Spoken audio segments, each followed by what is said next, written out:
Lunes 26 de agosto de 2013. Asunto inédito. 6 en el ciclo alternativo, 28 en el ciclo biológico. 4 horas 07 minutos. Era un reto. Comprender la naturaleza de las cosas y de los objetos antes de tener que asumirlo como cualquier otro estudiante. Y por eso, después de todo, yo voy a iniciar la historia de esa molécula que es la glucosa, una molécula con igual número de oxígenos que de carbonos y doble número de hidrógenos, por otra molécula, la molécula sin la cual hasta la glucosa, un caso extremo de molécula energética, sería estéril para la energía. Pero de lo primero que deseo hablar hoy es de Max Planck. Cuando un 14 de diciembre del año 1900 cambia la visión, en palabras del padre Hugh Torcal, prior del monasterio de Poblet, que hasta el momento se tenía de la interacción de la materia con la radiación. Cuando Planck trata de resolver un problema que era difícil de entender, y que era el problema del cuerpo negro, y que era un sistema físico ideal, hipotetizando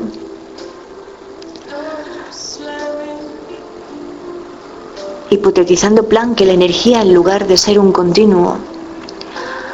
algo que pueda obtener todos los valores de los números reales, va a ser algo discreto, algo a paquetes, algo que se va a dar con unos ciertos mínimos indivisibles, y que es cuando nosotros vamos a fijarnos en la naturaleza de la molécula de ATP, en la naturaleza de la molécula de ATP. Una vieja conocida porque su primera vocal nos tiene que sonar a muchos, ya que simboliza la base purina a la que representa la adenina, pero que en este caso, como en el caso del código genético, se encuentra unida a una ribosa,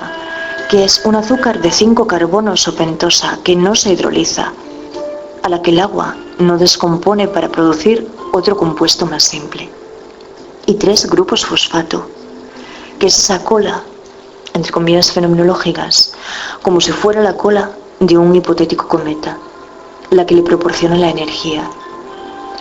Pero siendo este enlace de alta energía que los bioquímicos y los biólogos moleculares representan en el último extremo, lo que explica su naturaleza volátil, que son en realidad 4 cargas negativas localizadas en los grupos fosfato. Así que lo que sucede es que esos grupos cargados se repelen entre sí, pero como no son capaces de deshacer los enlaces que los unen, esta tensión es lo que explica su naturaleza. Y cuando a una molécula, como es que ahora va a suceder con la glucosa, en cuanto atraviese la membrana plasmática de la célula y se encuentre en el citoplasma, le sea transferido ese último fosfato, se dirá que se encuentra fosforilada. Y yo lo que te pido que entiendas que a partir de este momento prefiero seguir operando con un ATP, adenosin trifosfato, -1, a pensarlo como un ADP, porque este -1 comienza a serme especialmente familiar, desde que lo conecté por vez primera con aquel 4 factorial del principio. Y ahora, desde los últimos días, reconozco que estoy valorando la posibilidad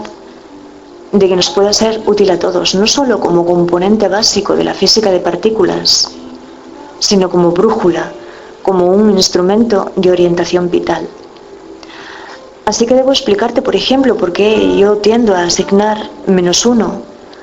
al último tramo de la senda verde del agua que se dirigía a Molleda. Y eso fue solo, ya lo sabes, porque era el tramo restante, el único tramo que aún me quedaba por recorrer. Así que ese -1 no conlleva en sí mismo una significación negativa, igualmente como el disenso de la metapolítica, porque ese tramo implicaba una disyuntiva que yo sabía que habría de tomar en algún momento, no como una obligación, sino como una necesidad. Si quiero poder decir que conozco algo, en este caso una ruta, desde su principio, entre comillas fenomenológicas, hasta el final, entre comillas fenomenológicas, porque pueden ser lo mismo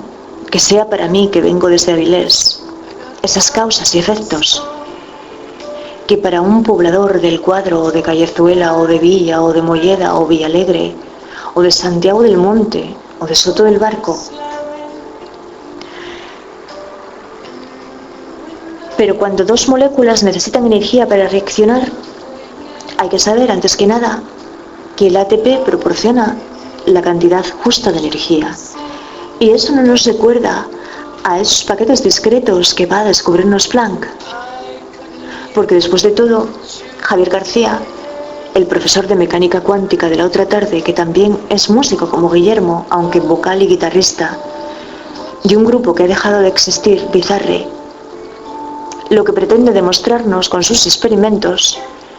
es que nos tenemos que ir olvidando de la lógica clásica de una vez por todas, que a mí eso no me parece lógico. Y que por qué motivo me voy a olvidar yo de lo que ha sido un bien para mí. Porque como todo en el universo, no cumpla todas mis expectativas. Así que lo que él nos proponía era un test dentro del marco de la teoría de las desigualdades de Bell, que explican que es un metateorema que muestra que las predicciones de la mecánica cuántica no son intuitivas y afectan a temas filosóficos fundamentales de la física moderna. Y por ejemplo, el padre Yuc declara que a la física le está agradecida porque mientras le está estudiando como disciplina es cuando decide hacerse monje. Y es cuando se hace monje cuando se inicia en el estudio de la filosofía. Pero si profundizas en su discurso, escuchas con claridad que donde no hay relación entre espiritualidad y física es en el mundo de la ilustración, en el mundo newtoniano, que es absolutamente determinado, y un universo mecánico donde cualquier acción humana es por completo nula. Y dice además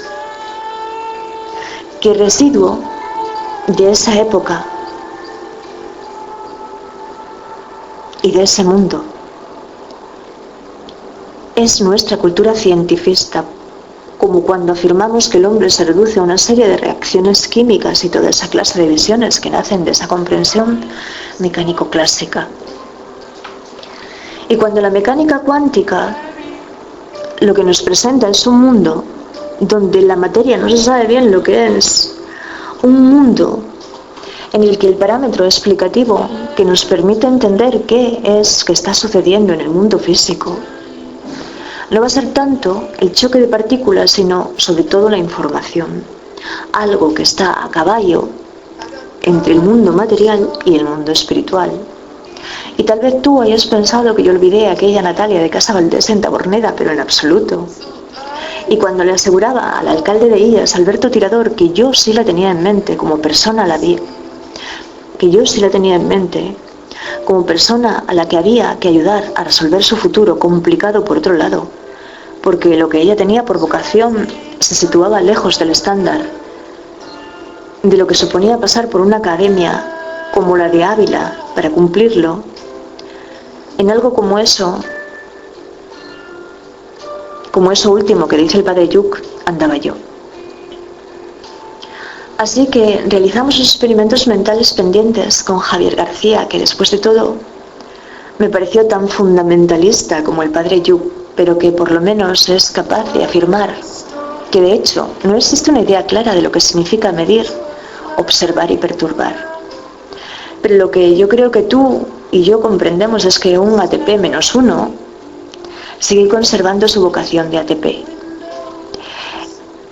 Y de esos estados GHZ, denominados así por los 3 investigadores que fueron los primeros que los recrearon en un laboratorio, Grimberger, Horne y Zeilinger, para comprobar el alcance de la teoría de John S. Bell,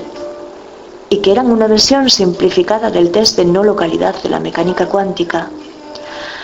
Vamos a quedarnos con la cuestión de que si existen tres direcciones posibles, como sucede en el cuadro, que pueden seguir esas tres partículas en las que se desintegra la partícula primera en una reacción angular de 120 grados, como es mismamente ahí el caso, solo habrá dos soluciones posibles. Si es que se utiliza un dispositivo Z para hacer la medición que se corresponde con uno de esos estados GHZ